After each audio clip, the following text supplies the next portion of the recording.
What are you doing, Devon?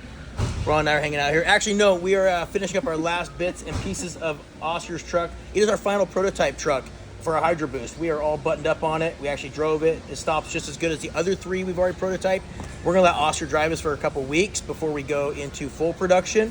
So stay tuned. Hand me that camera. I'm gonna show you why this is so important. Our system versus a lot of others is, see, there ain't much real estate, especially for you 7.3 guys, when it comes to the master up against that airbox.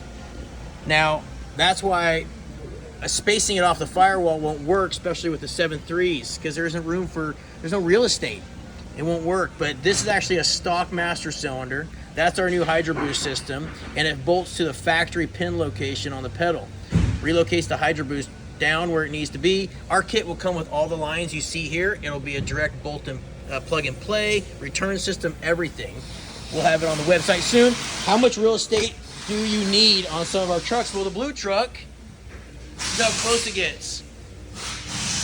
That is exactly why we can't use a blocky spacer to get it away from the fire, to push it away from there. So, right, Ricky? That's right. So anyway, coming soon. Let's see. And like I said, it will bolts right to the factory pin location. Coming soon.